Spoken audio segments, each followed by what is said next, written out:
your places, take your seats, and so we will start. We will start right now with the presentation of our colleague from Purushottama Research Center, Russian People's Friendship University, Moscow, Dr. Andrei Paribok, Anagrams in Dhammapadam, multidialectical nature of its verses. Is it necessary to switch on the microphone? Where? Presentation. Okay. Well, the frame of my presentation is to draw attention to non-purely logical, that is to say, artistic and literary means of conveying content, including the doctrinal and the philosophical content. I'll begin with the example, not directly connected with the main theme.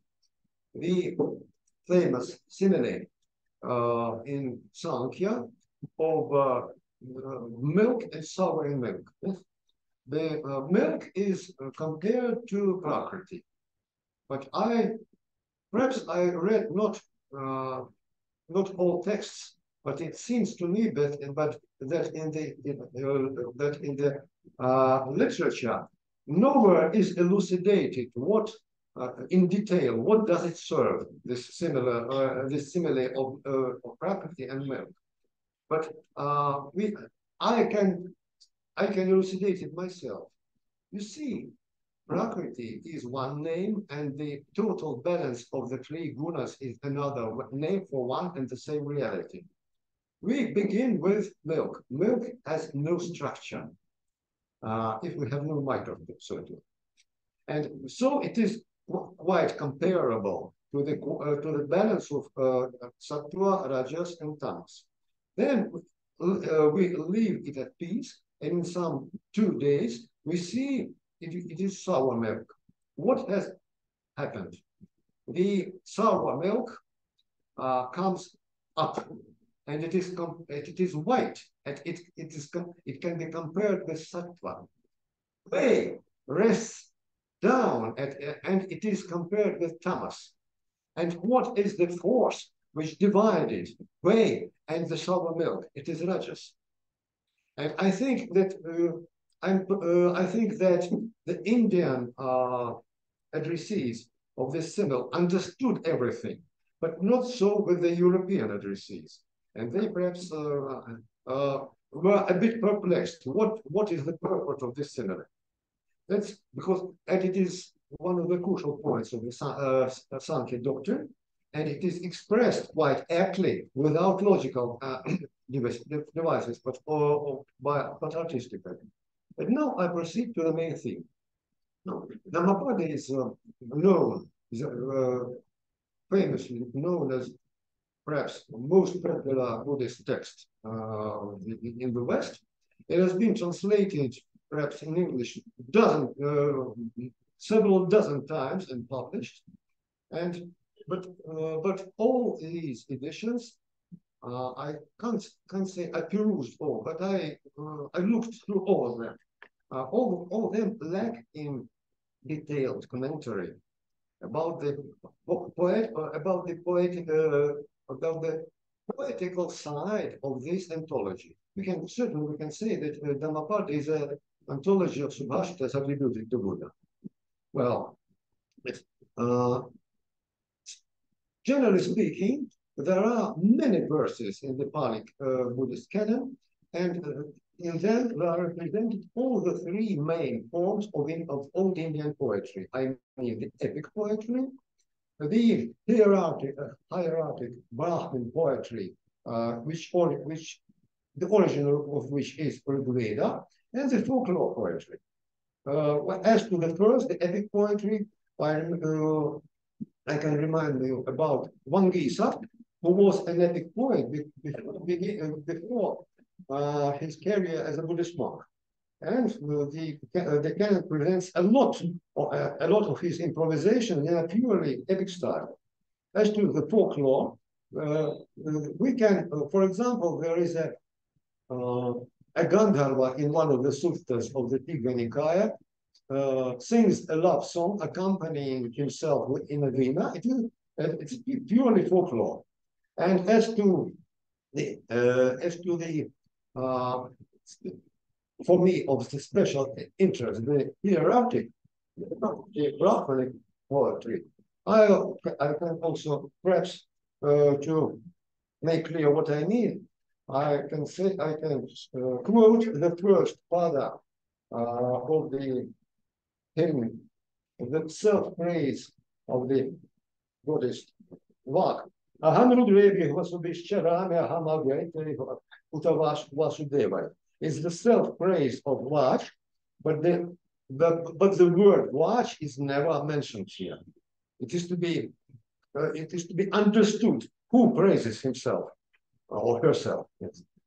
Well, so there are not so many, but a considerable amount of separate verses included in Dhammapada, in which the Buddha or alleged Buddha used these old poetical methods.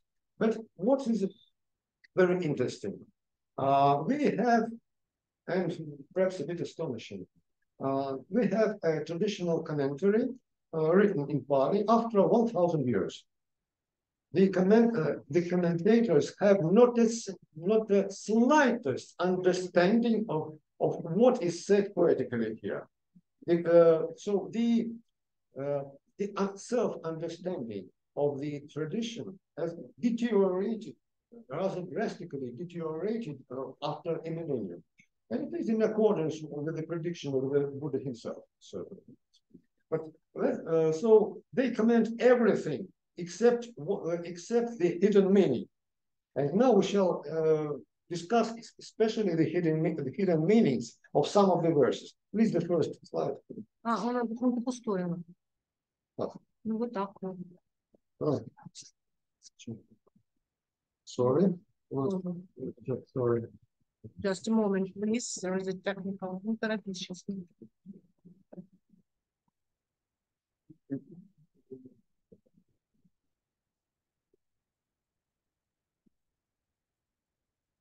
Надо проверить сначала. Да, хорошо.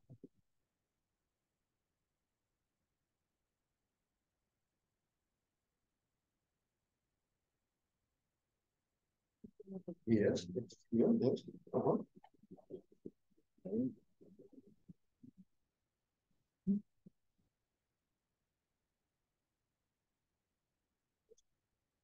Before proceeding to the examination of my examples, I'll say in general, but it proved to be that Buddha, or the author of these verses, pronounced the individual verses in different old Indian and old Prakrit idioms, mutually understandable in the epoch, which concrete variants of the idiom was used.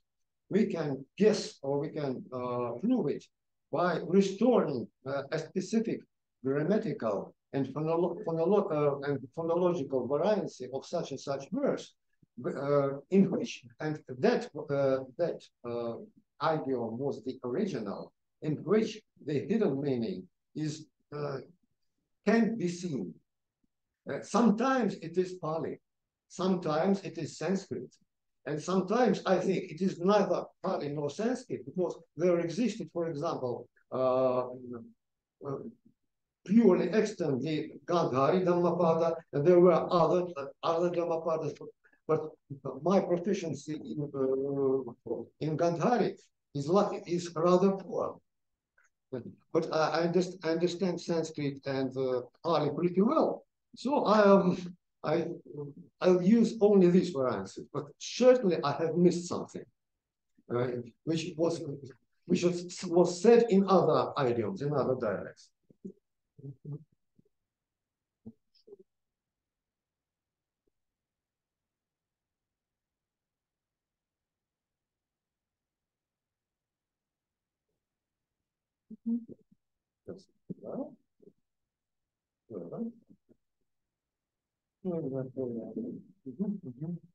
No, it's here. Now, the simplest layer of these hidden meanings is as such in the in Dhammapadam, it is 19th Varga. There are some verses with the comparison and contrast between the usual meaning of the word and the deep meaning of the word in accordance with the Buddhist thinking or Buddhist tradition. But for example, Dhammatva, that means Dharmastra, is not simply working as a judge, but it is said that it is somebody confirmed in the Buddhist Dharma, an expert in the Buddhist Dharma. Both elucidations are true to the language, but the first is superficial and the second is more deep. And in general, when we speak about the superficial meaning and the hidden meaning, it is certainly comparable with the fundamental conceptual pair of the Buddhist thinking. Also, we find this pair of opposites also in Vedanta thinking of the Sammuti, Samvriti, or Vyavahara and Paramartha. The superficial meaning is Samvriti, and the hidden meaning is Paramartha. That is what is really being said in that verse.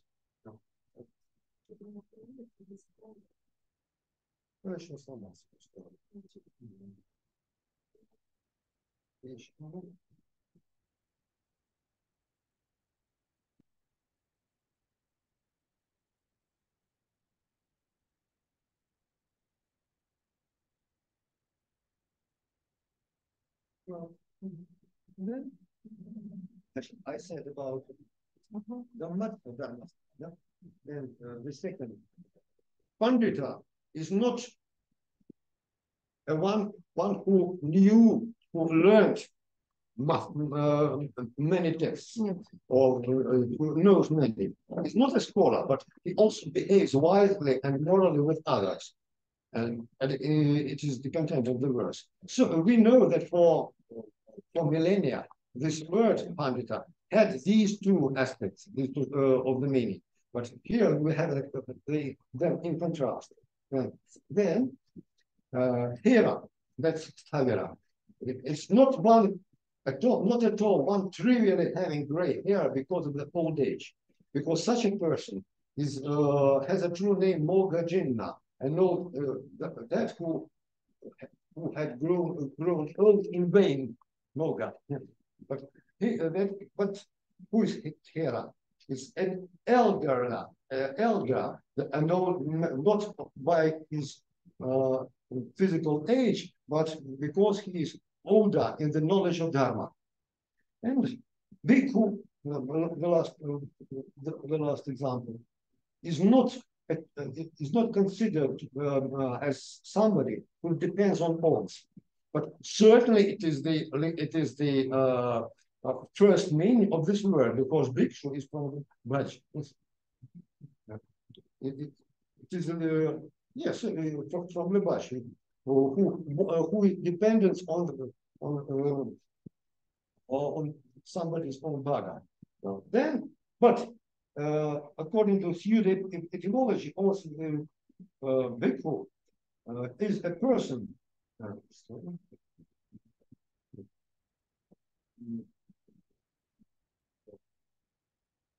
A person who had overcome the opposition of bad and evil attitude towards himself. Bahira. Now, let's proceed to, so to say, puns or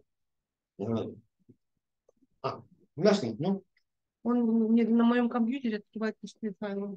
Well, then I'll speak repeatedly and slowly to make you understand. Yes. Well, we have the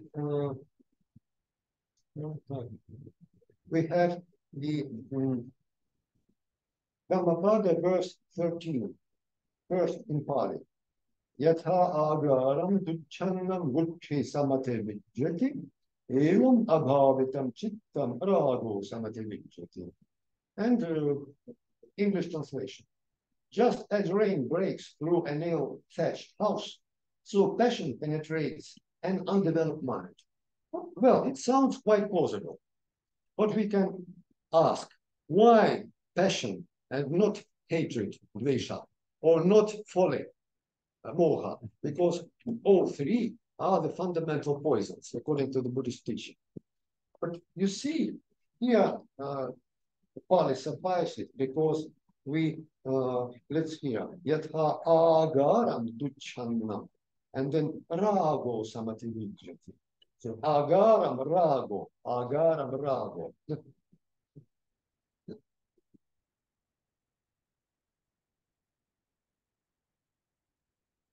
And it is expected that one will understand it. Yes. And the verse would have been said in vain for everybody who doesn't understand it.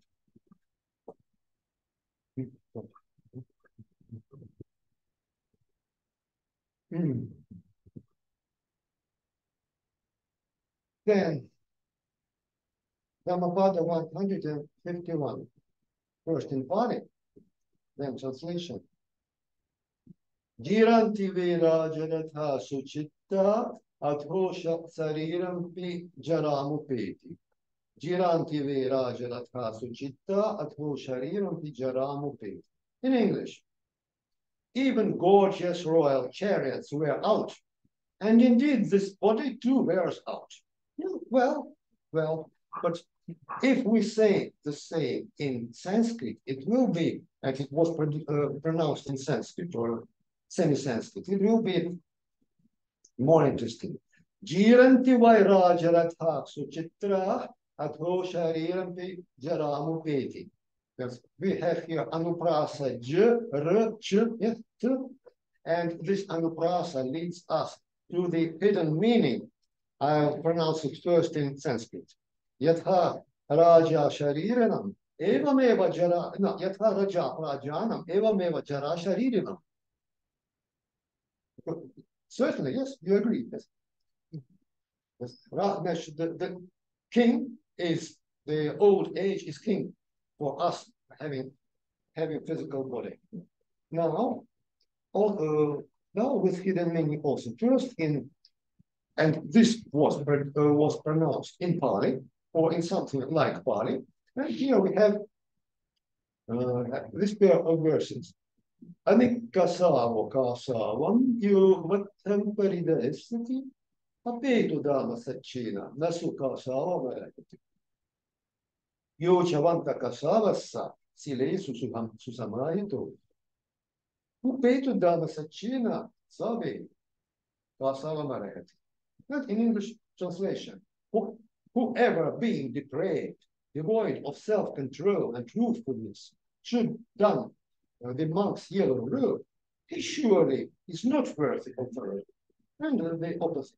But whoever is purged of depravity, well established in virtues, and filled with self-control and truthfulness, he indeed is worthy of the yellow robe. Well, it is purely didactical and almost devoid of any poetical value. But here we have as the sound, not only anuprasa, because not only consonant, but also the vowels are involved. Kasavo, amik kasavo, kasavam, vattam kasavo, susu, te katava marakati. Here we have ka and ka, sa and sa, va and va. And so the hidden meaning is the definition of savaka. That means shravaka. Not almost anybody can be clad in the yellow robe, but who is the real student of the Buddha? It is said here in the superficial meaning, but which definition of which objective? It's in the hidden meaning. Then number 98. Here we shall see that it was initially said, pronounced in Sanskrit. Now, from Pali. Gamiya yadivaranye, ninneva yadivathale, yatharahanto viharanti, tambhu viramanekam. Let's, in English, inspiring indeed is that place where arahats dwell, be it a village, a forest, a vale, or a hill. Let it be so. But it leaves us the opportunity to ask a meticulous question. What explains the choice of such places? Why it is said village and the forest, and not, let's say, a village and the town? Because Buddhist monks visit settlements of different sizes. Or a village and or not a village and the great road leading from a village to the city. Why a vale or a hill and not mountains and plains or maybe bank of a river? We have no answer. But let's translate it or restore the Sanskrit, and we shall hear. Grameva yadivaranye nimneva yadivasthale yatrarhanto viharanti sadhu viramaniyaka. Grame yavadivaranye. It is, what it is the hidden meaning? Margeva yadiva nirvane. And the place, it is said, bhumi in the ordinary speech is place. But it also means a spiritual level.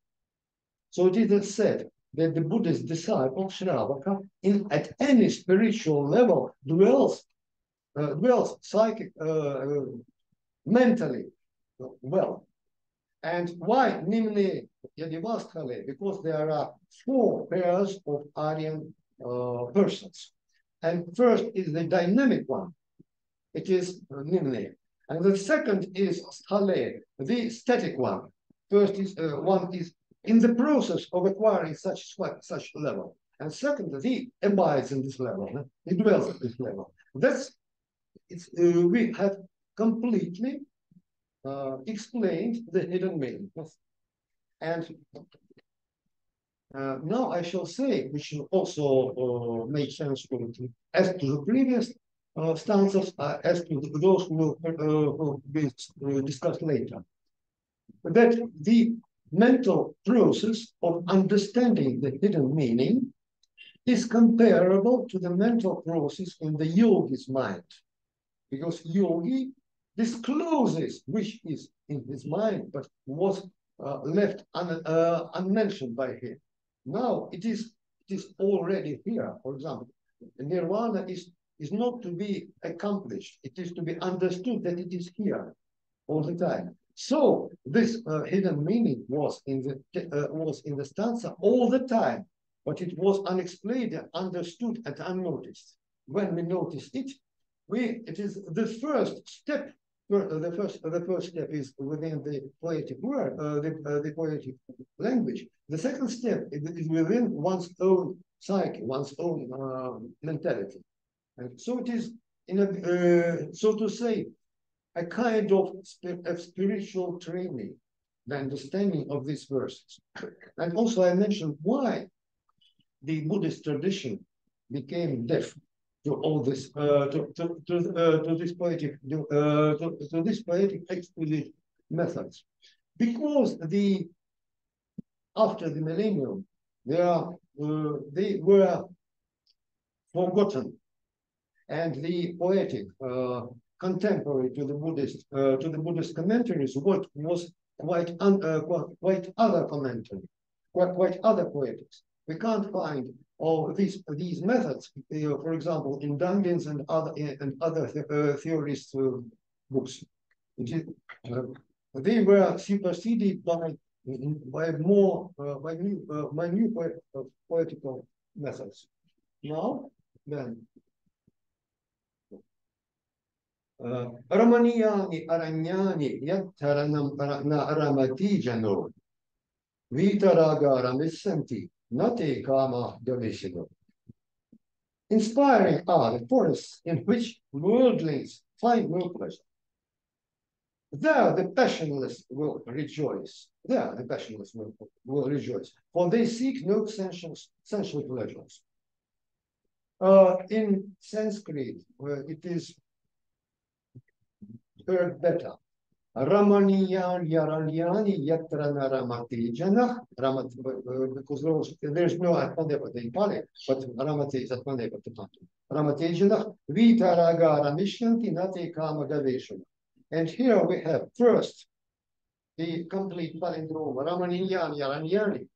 Then we can say Yatra Naramatijana, but also we hear in the periphery of our understanding, Yatra na Mara Tejana, shaft of an arrow, Tejana. Ramati Rama. So the Aranya, the forest without worldlings, is auspicious for the yogi, because there we have no temptations, personified by Mara, for example. And Vitaraga Ramishyanti, certainly Vitaraga, those who have overcome Raga, and they will rejoice. But also Vita Agara Mishyanti, they will open their eyes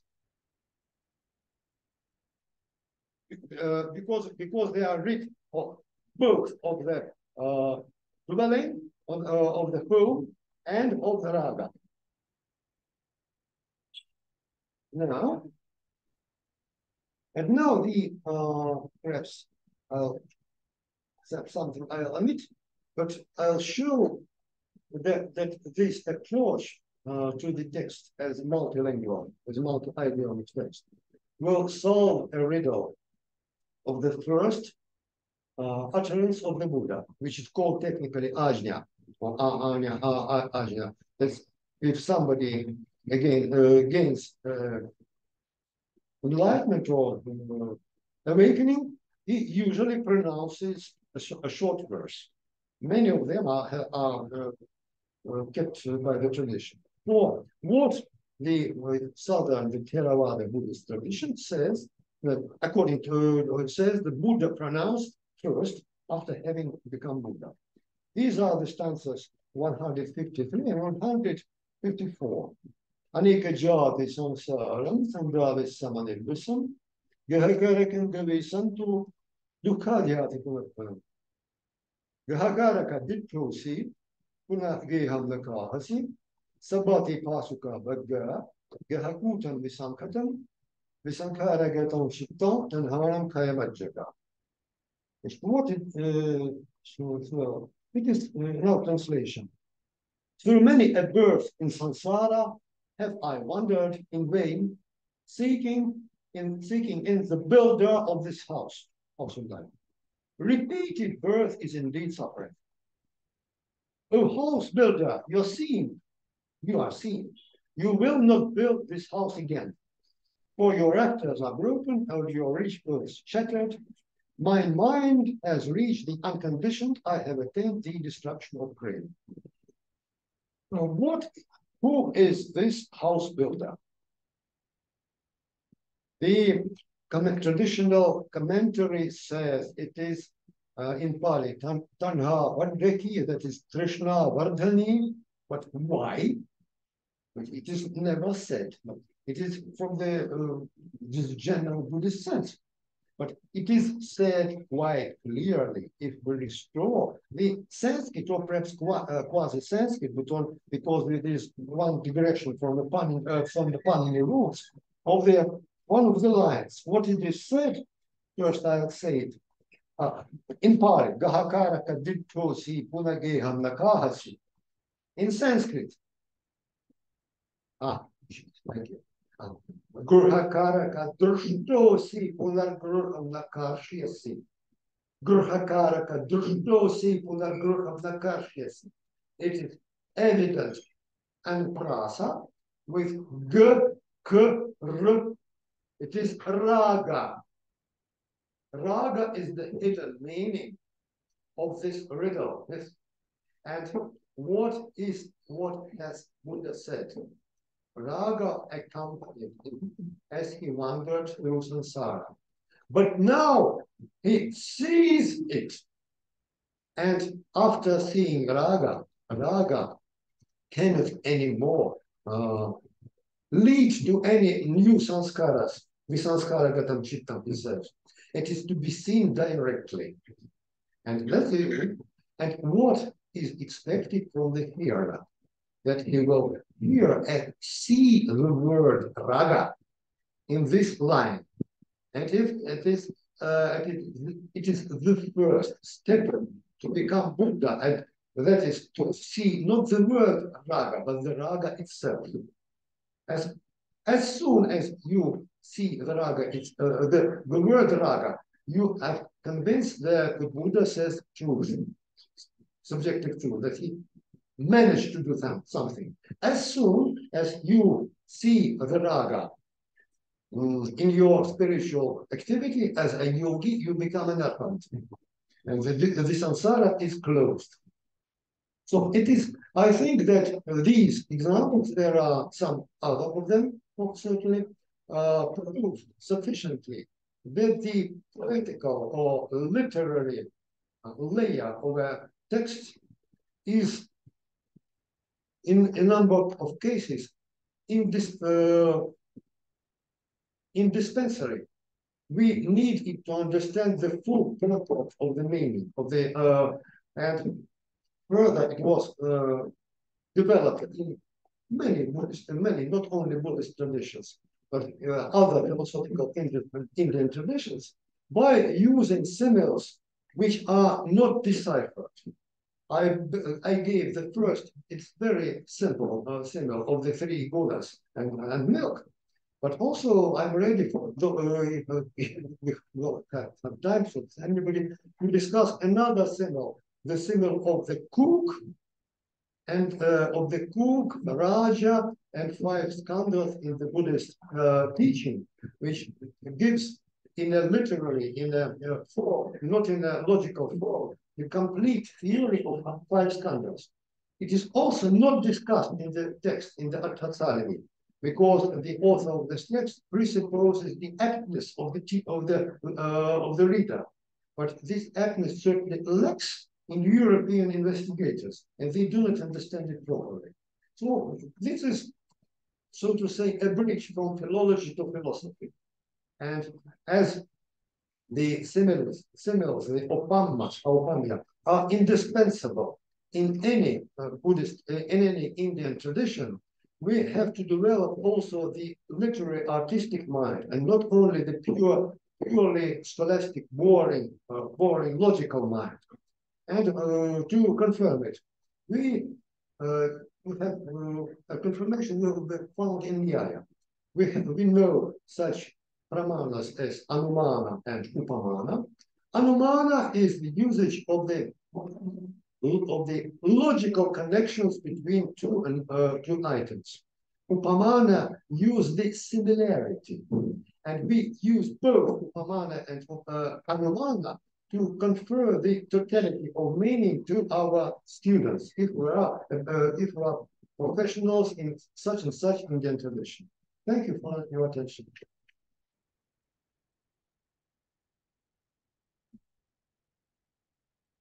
Dhanyawad Andrei.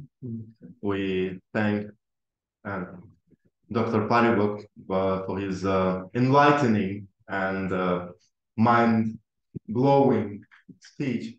So if anybody has a question, you can ask, or any remark.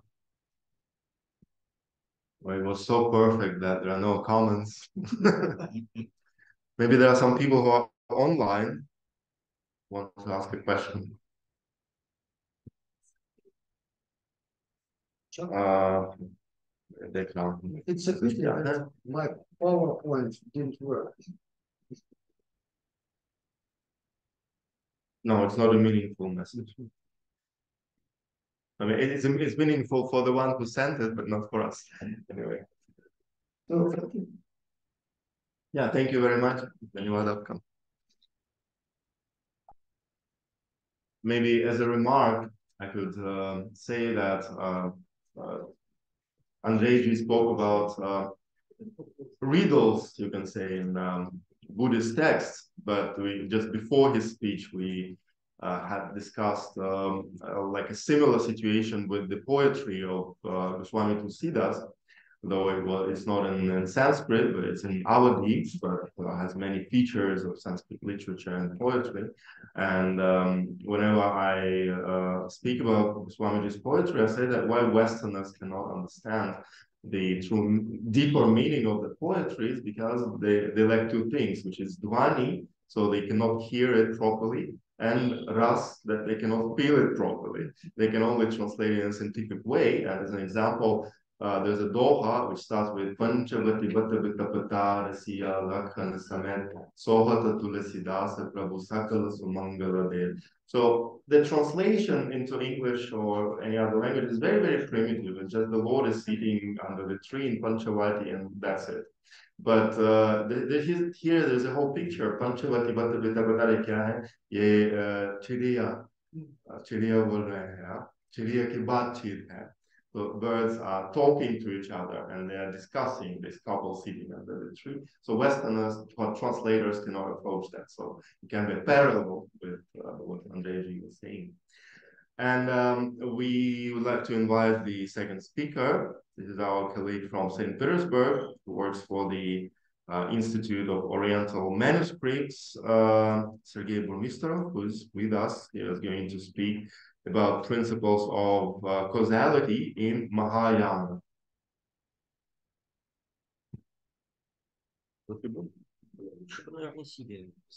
Здесь тоже работает.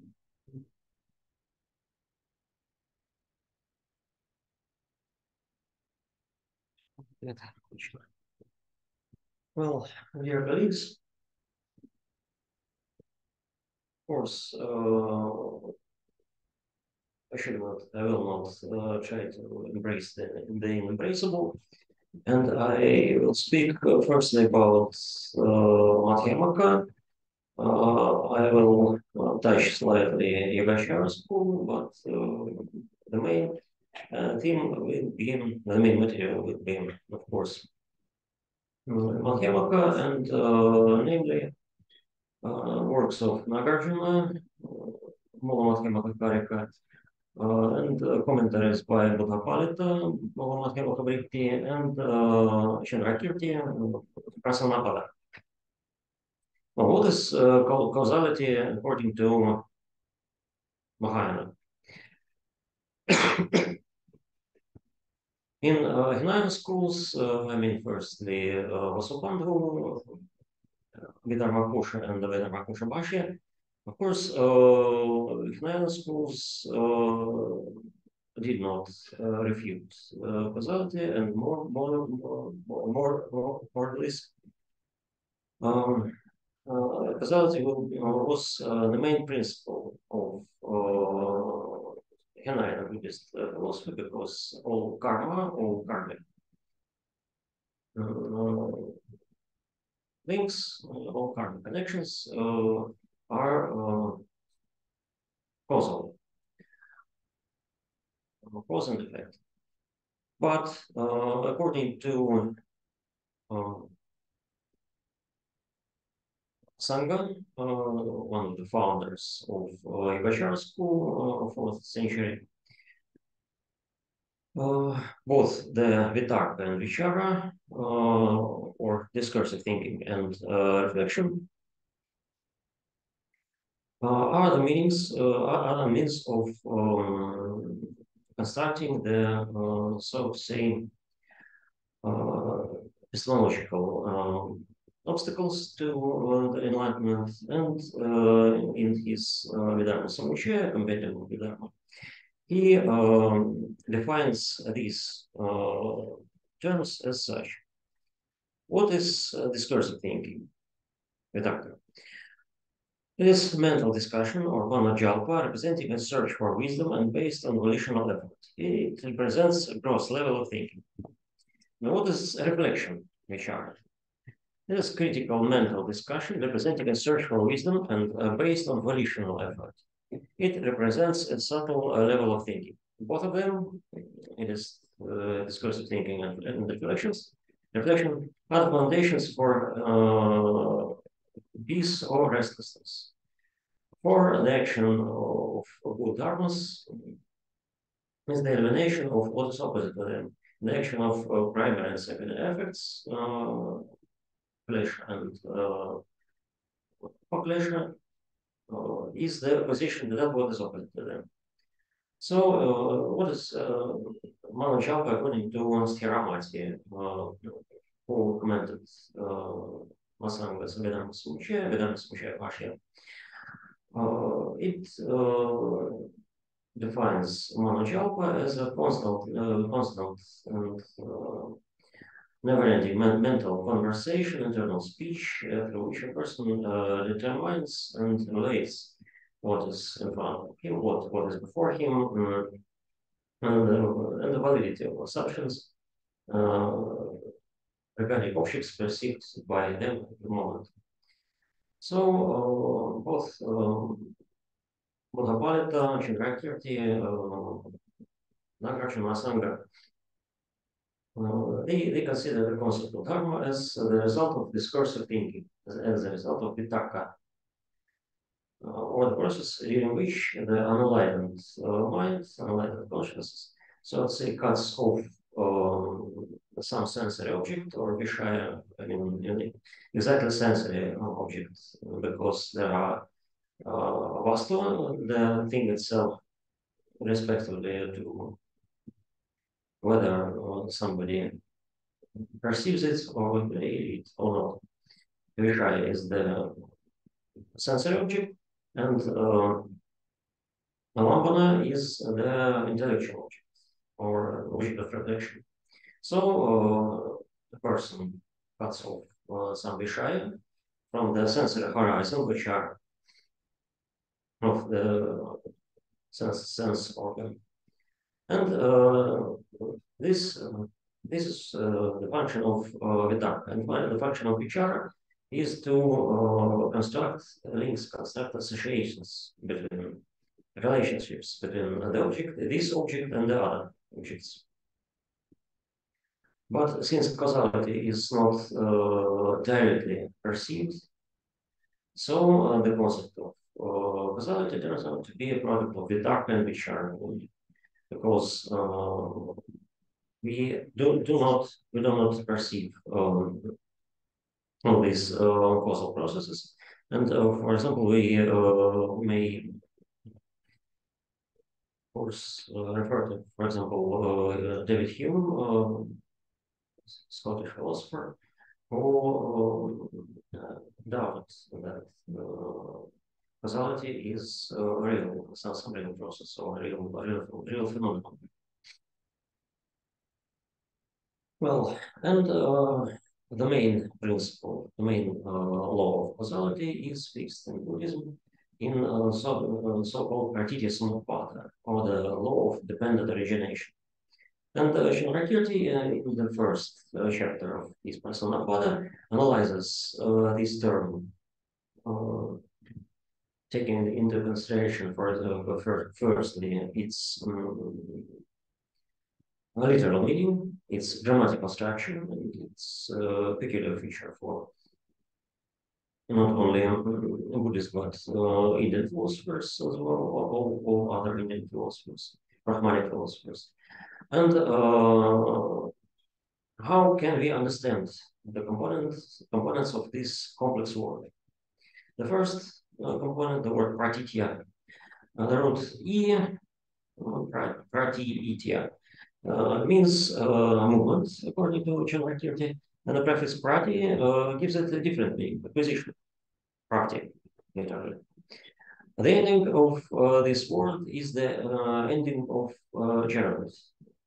So, according to Śāntarakṣita, pratitya has the same structure as such words in Sanskrit words as bhutva, being, or drishtva, seeing, or anything.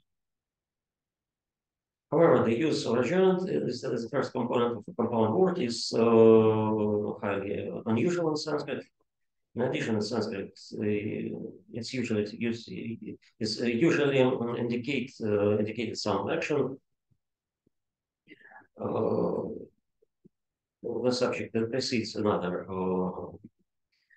components of these actions, but in the case of the law of dependent origination, the first thing is the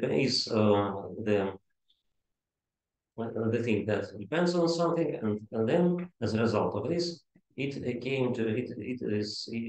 comes to being. The second component, Samupada, is understood by Śāntarakṣita as arising, appearance, manifestation. And in original, in the basic Sanskrit text, he used the word pradurбhava, appearance, manifestation, becoming visible or audible. And the general meaning of the analyzed term according to Śāntarakṣita is as follows. This is the emergence of realities depending on causes and conditions. If we try to translate Bharatiya Samupada according to the Śāntarakṣita literally, we will get some phrase like this: by acquiring dependence on causes, the emergence of realities takes place. And so the first principle of causal relationships, according to Mahāyāna, according to first of all to Madhyamaka, the first principle is the dependence. If some object depends on B, this causal dependence means that A exists. Because of B, A exists, and if B disappears, A disappears too. So the main principle, of course, is mutual relationship, because it's important to notice that not only an effect depends on cause, but also cause depends on effect, because they are in mutual relationships, and if A is not an effect, then B cannot be. It's a cause. So we in such case, we of course lose any causal relationship. And in general, this entire grammatical and etymological argument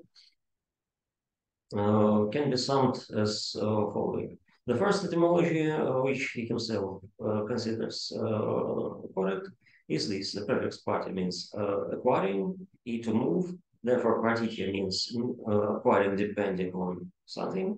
Samupada is arising, and thus Bharatiya Samupada generally means the arising of realities depending on causes and conditions. But there can be two another interpretations that Śāntarakṣita diffuses. According to the second interpretation, prati is seen as depending on causes and conditions. According to this,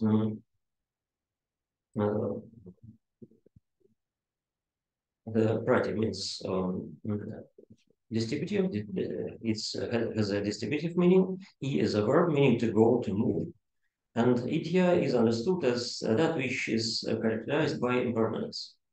In this case, pratitya will mean transient, and pratitya samapada will mean arising of temporary things. This interpretation, as I said, is rejected by both mathematical schools, Prasangic and Śāntarikṣita. And finally, the third interpretation, accepted by the Śāntarikṣitas, but not by Prasangikas, is as follows. Prat is a prefix with distributive meaning. E, to achieve, to acquire, then pratitya samapada means the emergence of realities depending on certain different causes and conditions. Of course, according to Madhyamaka Prasangika, this interpretation is incorrect.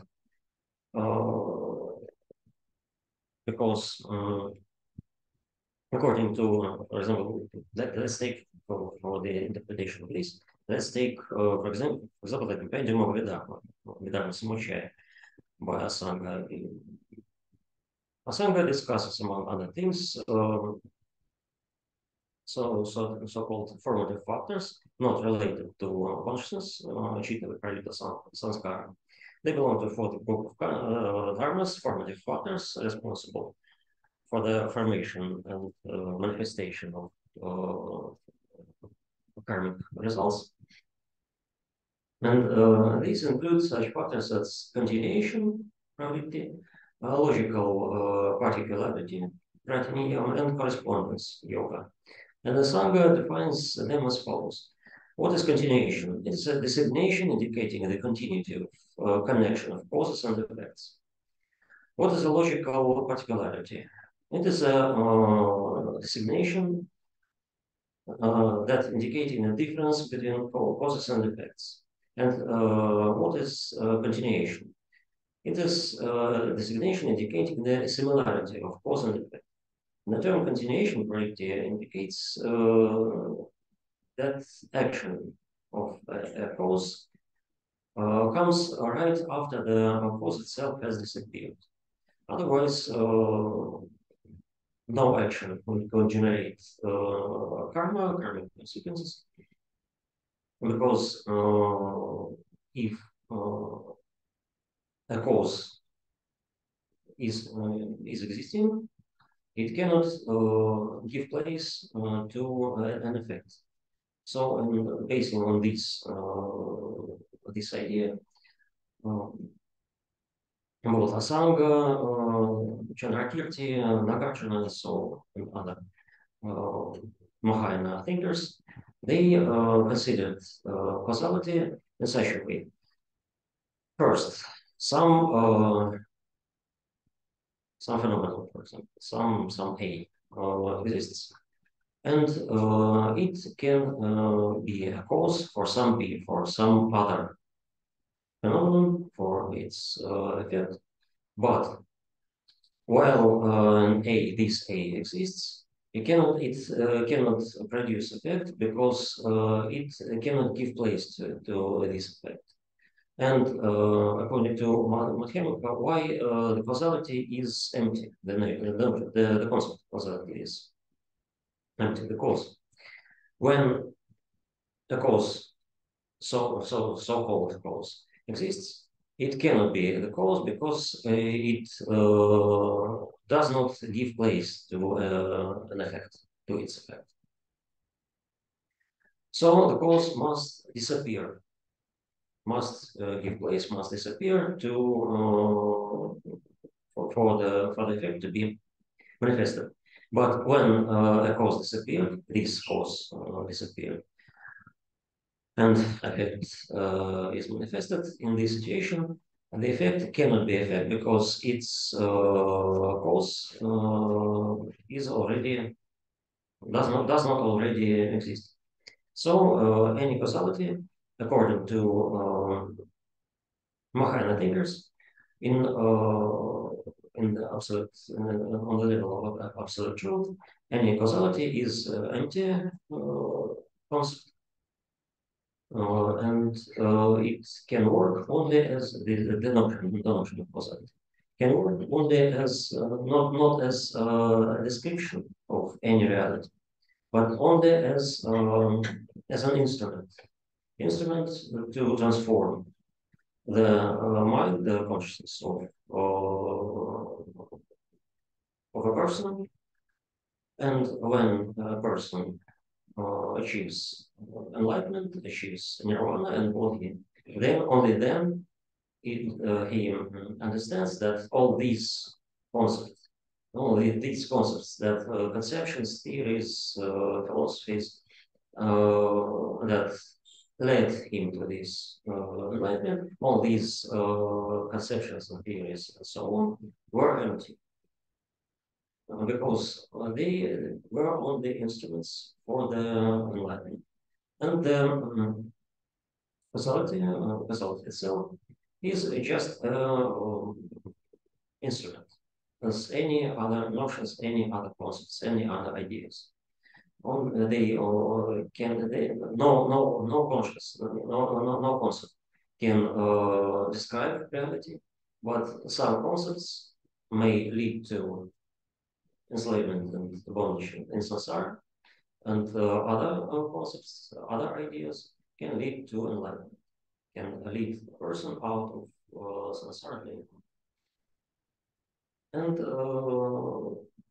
the last feature, the last trait of Buddhist notion, Buddhist concept of causality is that any cause must do adjoin to its effect, because if they are coincide, even partially, they cannot be cause and effect, because cause must disappear to give place to effect. And if we have a gap between them, then they, in the same way, they cannot be cause and effect exactly because of this gap. So they must be adjoined to each other, and this is one of the main traits of practice of Pada, because any nidana, any component of practice of Pada directly adjoins to each other. When there's avidya, then there is and so on. When there's jhaya, then there's jhara, varana, and so on. And that's this principle of causality according to Buddhism, according to Mahāyāna Buddhism. I think it was the reason because of which the concept of store of consciousness was introduced, because store of consciousness was the, so to say, was this glue that glued all the causes and effects to each other. It was the transmitter, so to say, the transmitter of causal relationships. So these were the principles, I think, of causality. Questions, please. Yes. I have no question. I have an addition. Maybe let's see. It's a concern in the first part. You mentioned Vitarka and Vichara. And in this pair of concepts, as in some other cases, it would be fruitful to combine the elaboration from the Buddhist and the Hindu side of philosophy. Because, for example, yes, we see when we say Sanjaya, the Buddhists elaborate it as an act of consciousness having an object which can be identified with a verbal expression. But the Hindus and also Vajradhātu and others speak about the Sanjaya as about the expressions themselves. So the expression and the givenness of the expression to the consciousness are two sides of the one phenomena. But the Buddhists elaborated one and the Hindus another side. So is it with Vitarka and Vichara? Because the Buddhists elaborated this as Chaitya Dharma, as the acts or perhaps events in the consciousness. And the definition was given by my colleague. But you see, if we think about the Bhakti-Haris theory of the levels of language, so it is quite clear that Vitarka and Vichara are two aspects of the medium Vajra. and it corresponds to the nominalization or the subject of the subject the theme of my thinking. It is given by vitarka, but the content of my thinking is given by vichara, and it is the thinking as not necessarily spoken aloud, as speaking, as thinking for me. Yeah, and it elucidates, I think, greatly this concept. And I'm in the process of writing an article about rhetorical vichara because it is blurred in literature. So thank you. No, I said exactly the same because I'll answer because Vitarka really is I will say when I translated some Sankhya texts when I worked over the Sankhya text, I translated there are no concepts of manas and buddhi. I translated manas as objectivating mind, objectivating consciousness, and buddhi as intentional consciousness, because manas fixes some object in the horizon, so-called phenomenological maybe horizon. It fixes, and buddhi constructs or puts some relationships between this object and other parts of this horizon. And here the relationships are the same, because Vitarka fixes an object, and Vichara builds links between these objects and other objects. For example, glass stands on the table. We fix by Vitarka the glass and the table, and that one stands on another. This relationship is constructed by Vichara. So Vichara is constructive, so say thinking, constructive mind, constructive consciousness, constructive process into it. And of course, yes, internal speech is always in our mind. So your question, please. What is the compound there are two words together? Yes, there are two words according to any Sanskrit grammar. Bharatiya, according to Chandrakirti, this means the Samupada means origination.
Hello.